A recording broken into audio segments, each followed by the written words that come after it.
Bonjour et bienvenue à ma vidéo du vendredi. Aujourd'hui, nous allons parler personne ne peut aller au paradis par soi-même. Personne, ni toi ni moi, ne pouvons prétendre aller au paradis par nous-mêmes. Pourquoi? Parce que la raison est simple. Pour aller au paradis, il faudrait être parfait. Or, ni toi ni moi ne le sommes. Tu es peut-être quelqu'un de bien, mais tu n'es pas parfait. Et si tu veux être sûr que ce que je dis est vrai et juste, alors écoute la suite de cette vidéo, parce que c'est Jésus lui-même qui nous enseigne cette vérité. Je vais lire dans Matthieu chapitre 19, les versets d'abord 20 à 21. C'est la rencontre de Jésus avec le jeune homme riche. Le jeune homme riche, c'était un gars bien. Il vient, il veut quand même être sûr que voilà, il a tout bien fait pour mériter sa place au paradis.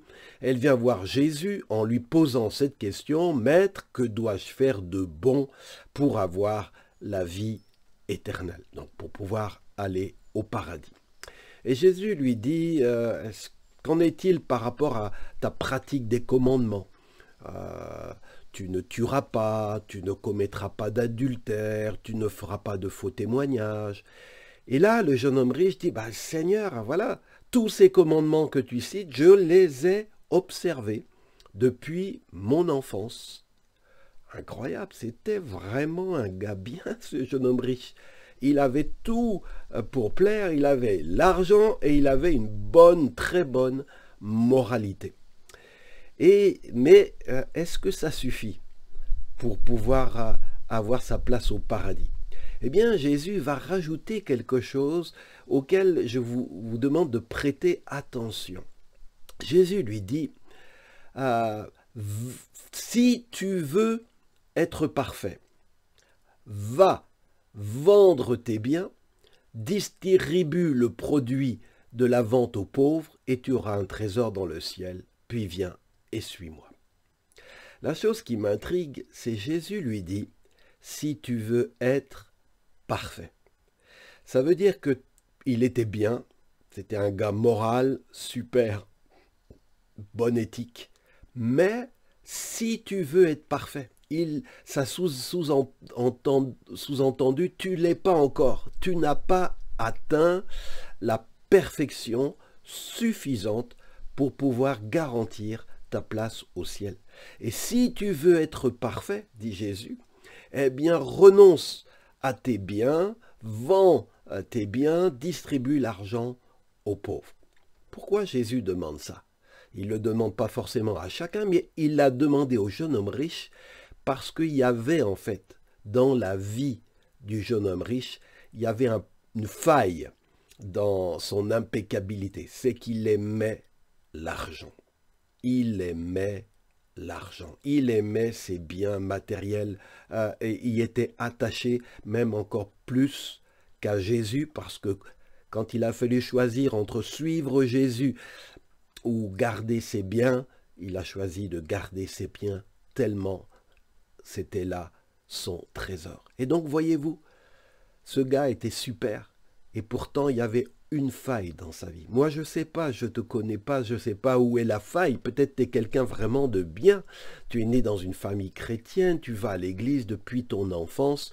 Mais je vais te dire, tout cela ne t'assure pas une place au paradis. Parce qu'il y a certainement une chose dans ta vie qui t'empêche d'être parfait. Et pour aller au paradis, il faut être parfait. Dans le paradis, rien d'imparfait ne pourra y entrer. Aucune chose qui n'est pas en alignement avec la volonté parfaite de Dieu ne pourra entrer au paradis. Et il est dit que le jeune homme riche, tout d'un coup, il est mis devant sa faillite, il est mis devant ce point d'achoppement. Il se rend compte que effectivement, lui qui avait une bonne opinion de lui-même, tout d'un coup, il descend de son piédestal et se rend compte que, voilà, je ne satisfais pas parce que le premier commandement, c'est tu aimeras Dieu de tout ton cœur, de toute ta force, de toute ta pensée. Et lui, en fait, il aime Dieu, mais il aime son argent encore plus que Dieu. Et Jésus l'a dit, on ne peut pas servir deux maîtres, on ne peut pas servir Dieu et l'argent. Il fallait choisir. Et le jeune homme riche a été incapable de faire le bon choix. L'argent était comme une idole dans sa propre vie. Elle l'est peut-être aussi dans la tienne. Alors peut-être tu te reconnais dans cette histoire. Mais je voudrais souligner ce que disent, après avoir été témoin de cet échange entre Jésus et le jeune homme riche, voilà ce que les disciples, les apôtres de Jésus vont dire. On le lit dans Matthieu 19, versets 25-26. En entendant cela, les disciples furent très étonnés et demandèrent « Mais alors, qui donc peut être sauvé ?» Si lui, qui a respecté tous les commandements depuis sa tendre enfance, si ce gars-là ne peut pas être sauvé, mais alors qui donc peut être sauvé? On ne lui atteint pas à la cheville. Il n'y a pas meilleur candidat apparemment pour le ciel que ce jeune homme riche. Qui donc peut être sauvé? C'est une question fondamentale que tu as besoin de te poser. Est-ce que tu es sûr que quand tu vas mourir, tu vas aller au paradis? Est-ce que tu en es sûr? Et sur quoi te reposes-tu pour avoir cette certitude d'avoir ta place réservée au ciel? Qui donc peut être sauvé? Et il est dit, écoutez bien la réponse de Jésus.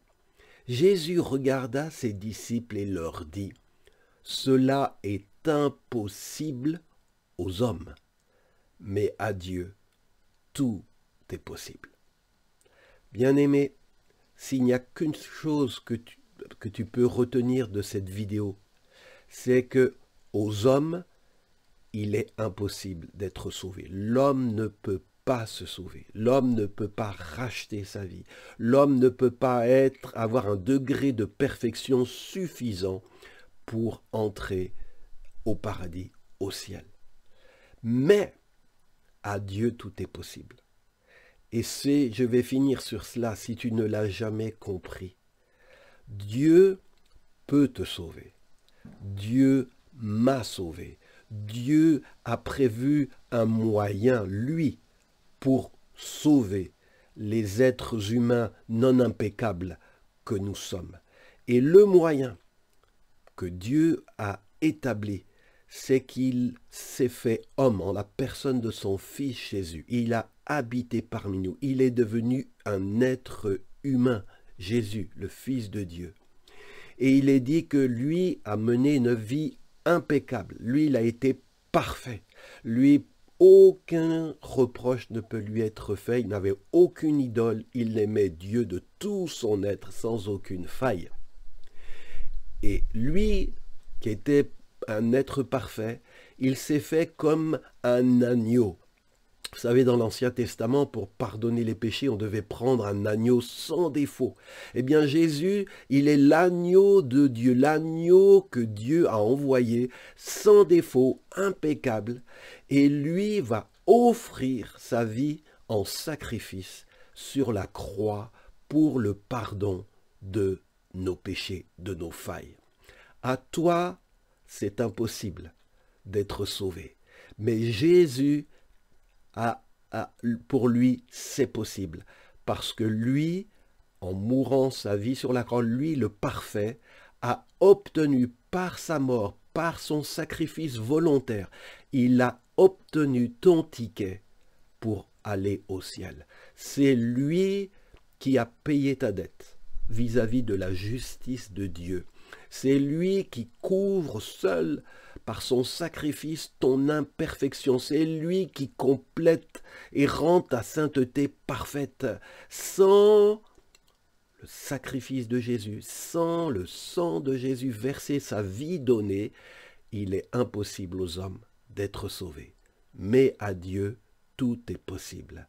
À la croix, le péché a été vaincu. Ce qui nous prive du paradis a été vaincu. À la croix, les portes du ciel se sont ouvertes pour le jeune homme riche. Plus tard, il a changé d'avis et a renoncé à son idole, les portes du ciel se sont ouvertes pour toi, pour moi. Alléluia. Bien-aimé, je ne sais pas en qui tu te confies pour espérer aller au ciel, mais je te dis, ne te trompe pas. Aux hommes, c'est impossible, mais à Dieu, tout est possible. En Jésus-Christ, et en Jésus-Christ seulement. Il n'y a pas d'autre chemin, il n'y a pas d'autre moyen. Il n'y a qu'un seul sacrifice, celui que Jésus a accompli sur la croix. C'est là la seule possibilité pour toi d'être sauvé. Alors, je prie, si tu n'as pas fait la paix avec Dieu, que tu puisses recevoir Jésus comme ton Sauveur et ton Seigneur. Et que tu puisses dire, Seigneur, je sais que je suis pas assez saint, pas assez impeccable pour mériter d'aller au ciel. Je sais que ma bonne conduite, elle a des failles, comme dans le jeune homme riche. Alors Seigneur, je renonce à compter sur mes œuvres et je compte et je choisis de compter, de m'appuyer uniquement sur l'œuvre parfaite de Jésus à la croix.